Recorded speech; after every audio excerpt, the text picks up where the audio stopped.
আমাদের ডিভোর্স হয়েছে আজকে দুপুরে। সন্ধ্যায় আমি শুনলাম আমার হাজবেন্ডের প্রেমের বিয়ে হচ্ছে তার এক্সের সাথে। তার বাড়ির একদম পাশেই ছিল তার এক্সের বাড়ি। কিছুদিন পর জানতে পারলাম আমাকে ডিভোর্স দেওয়ার 2 দিন আগেই ওদের বিয়ে দিয়েছে ওর বোন। এই কথাটা শোনার পর আমার গা হাত পা অনেক কাঁপতেছিল। আমি একদম জায়গায় স্তব্ধ হয়ে রইলাম। এমনিতেও শরীরটা আগে থেকেই অসুস্থ ছিল। আমার শরীরের এমন অবস্থা দেখে উপায় না পেয়ে আমার ফ্যামিলি ডাক্তার আনলো, স্যালাইন দিল। রাত 1টার দিকে হাতে স্যালাইন নিয়ে ফেসবুকে ঢুকলাম।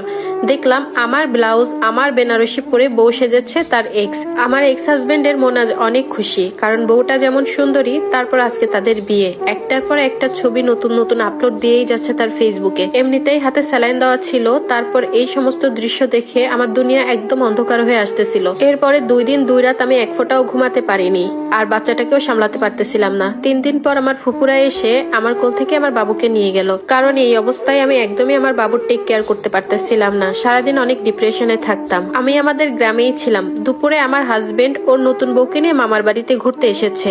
আমার শাড়ি পরিয়ে আমার বাড়ির সামনে দিয়ে গিয়েছে। ওর মামার বাড়ি আমার বাড়ির পাশেই। ওরা প্রায় 3-4 দিন ছিল, কিন্তু আমার ফ্যামিলি কোনোভাবেই আমাকে জানতে দেয়নি যে ওরা এই গ্রামে এসেছে। কতদিন যে ঠিক মতো খায়নি, ঘুমায়নি, গোসল করেনি এটা আমি বলতে পারবো না। খালি মনে হতো আমার গোছানো সংসার এখন অন্য কেউ ভোগ করতেছে। এসব ভেবে প্রতিটা রাত কান্না করতে করতে আমি অসুস্থ হয়ে পড়তাম। আমার সেই মানুষটার পাশে অন্য কেউ ঘুমায়, অন্য কেউ ওর গায়ের গন্ধ নেয়। দিন দিন প্রচুর শরীর খারাপ হয়ে গেল এসব ভাবতে ভাবতে। আমাকে এখন দেখলে মনে হয় 50-60 বছর বয়সী এক মহিলা। জানো আপু, যতই রাত বাড়তো ততই আমার ফুপিয়ে ফুপিয়ে কান্না আসতো। এই যেন কাউকে আমার স্বামী বউ বলে ডাকতেছে, এই যেন আমার স্বামী কাউকে আদর করতেছে, এই যেন আমার স্বামীকে কেউ স্বামী বলে জড়িয়ে ধরতেছে। এগুলা যে কি পরিমাণ কষ্টে সেটা আমি কিভাবে বুঝাবো।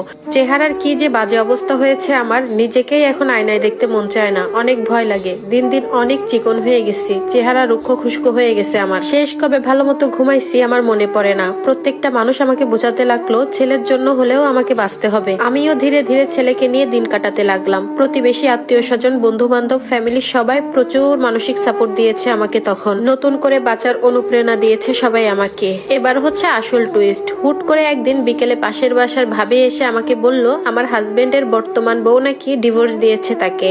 আমি যেন ওদের মাফ করে দিই। ছেলের মুখের দিক তাকিয়ে আমি যেন আবারও যাই সেই ঘরে। আমার এক্স হাজবেন্ড এখন আমার মামার বাড়ি এসে ঘুরঘুর করতেছে আমার জন্য, এবং সে নাকি অনেক কষ্ট পাচ্ছে। তার ছেলের জন্য অনেক মায়া লাগতেছে তার। আমার স্বামী নাকি এখন একে ওকে ধরে আমাকে আনার জন্য অনেক কান্নাকাটি করে। জানো আপু একটা কথা, আমি ছোট থেকে অনেক আদরে মানুষ হয়েছি।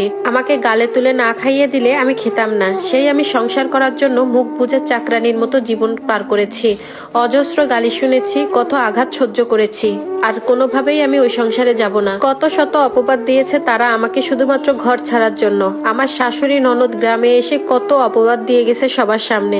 শাশুড়ি তো শুরু থেকেই সহ্য করতে পারতো না, আর আমাকে সহ্য করবেই বা কেমন করে আমার শাশুড়ি আর ননদ, কারণ তারা একসময় আমাদের বাড়িতে কাজ করতো। আমাদের বাড়িতে কাজ করেই তাদের সংসার চলতো, পেট চালাতো। আমার এক্স হাজবেন্ডের এত স্বাদের বউ, যাকে বিয়ে করার জন্য আমাকে এত এত অপবাদ দিল। শ্বশুর শাশুড়ি ননদ কেউই বাদ রইল না।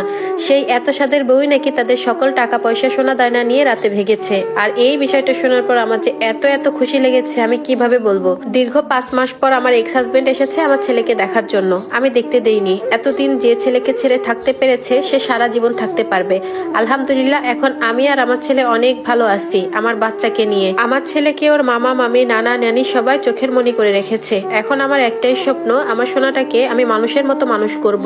ওর জন্য সবাই দোয়া করবেন আপুরা, যেন আমার বাচ্চাটা ওর বাপ দাদার বৈশিষ্ট্য একটুও না পায়। আমার জন্য সবাই দোয়া করবেন। আর এই স্টোরিটা একটা আপুর লাইফ থেকে নেওয়া। আসলে যারা 2 বিয়ে করতে চান, বিশেষ করে ছেলেরা, তারা একটু ভেবেচিন্তে করবেন, কারণ প্রথম স্ত্রীর মতো কখনোই দ্বিতীয় স্ত্রী হতে পারে না।